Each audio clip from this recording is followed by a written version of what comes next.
How to cook chicken Kiev. Hello everybody, my name is James Howe, this is Chef at Home and welcome back to my How to Cook Masterclass. Today I think it's about time that we add a go at another practice dish. I'm putting to practice some of the skills that we've been looking at over these last few weeks. So let's get cracking. Okay, so chicken Kiev. In this video we're going to be using compound butter and vinaigrettes and wrap that all together in one nice neat dish. So the first thing is going to look at our compound butter. So this is a garlic butter with obviously garlic, parsley and a little bit of lemon juice. So what we're going to do, we get a sheet of cling film and we're going to put this garlic butter onto the cling film like this, fold over, and we're just going to work it into a neat little sausage. And with each fold, stretch it out a bit, because the thinner we can get it, the easier our life is going to be a little bit later on. And then just tie off by twisting at both ends, and that can go in the fridge for half an hour or in the freezer for about 10 minutes, just so it's nice and firm. Moving on then to the chicken itself. Got a skinless and boneless breast here, and you might find that these little white bits of sinew, fat, whatever you want to call them, just take them off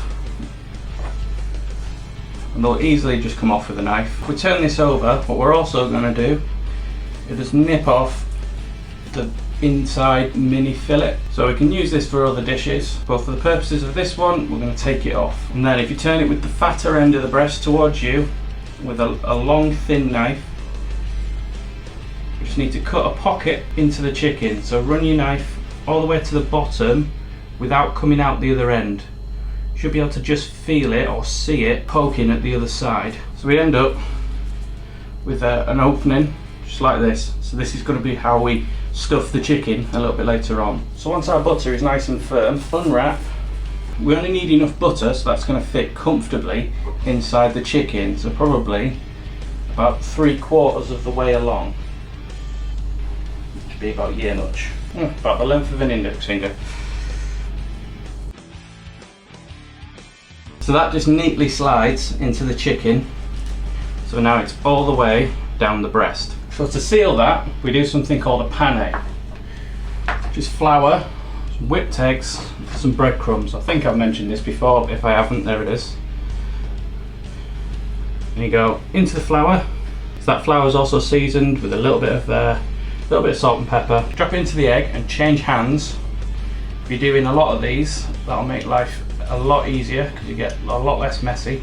And then into the breadcrumbs, again, changing hands, so you've got like a wet hand, dry hand sort of production line going on. And with something like a Kiev, where we need to keep the stuffing encased as much as possible, we'll go for it again. So we'll go through the same process a second time. And the added bonus of this is it's going to be that extra bit more crispy. Now, get yourself a tray, just carefully bring it out. What I like to do as well is just tuck the ends under, just give you that extra bit of protection that we're going to keep the butter inside. So we're going to give that over the top, a little bit of salt and a little bit more pepper. Again, so it's just seasoning all the way through, and this can go into the oven. It's probably going to take around about 20 minutes. So after the 20 minutes, this is what we've got. Wonderfully crisp chicken Kiev. There's a little bit of leakage, but that's to be expected.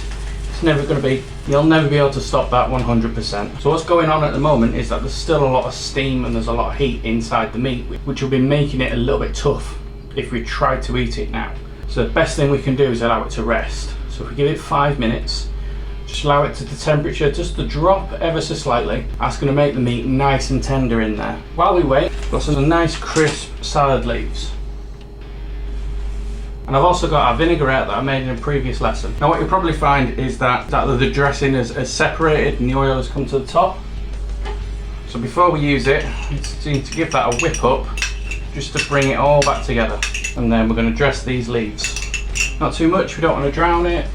3, maybe 4 tablespoons for this amount. And then to coat the leaves themselves, the best way to do it, I find anyway, is just to toss them and let the leaves dress themselves. The reason being, we're not forcing the issue, we're not forcing so much dressing onto the leaves that they'll go soggy and limp. We're going to keep them nice and crisp. So when it comes to serving, Simplest thing in the world. Now if you wanted to, you could put some, cook some potatoes or something. Nice mash or potato wedges, something like that. That'd all work really well. Grab out a board. Be rude not to have a look, wouldn't it? Nice and gentle. Now with allowing that to rest, the knife just glides straight through. And there we are, a fantastic chicken Kiev. Now your homework, have a go with just a classic garlic butter, as we've done today. And then the second, try changing it up a bit. Change the flavour of the butter, maybe a sun-dried tomato, maybe roast red pepper. Change the meat, maybe even try it with a fish through something like cod with garlic butter, cod with parsley butter. Using these techniques of stuffing and using the pane. And then look at the salad. What other dressings could you use that would help lift the taste of the Kiev? As always, my intention with these videos is never to convince you that this is the right way and there's no other way to do it. I want you to come to the end of these videos and be thinking about what you could do, what you'd do differently, what other ingredients you'd use, what other flavours would work better for you. My job is to give you the starting blocks and some of the technique to be able to do that.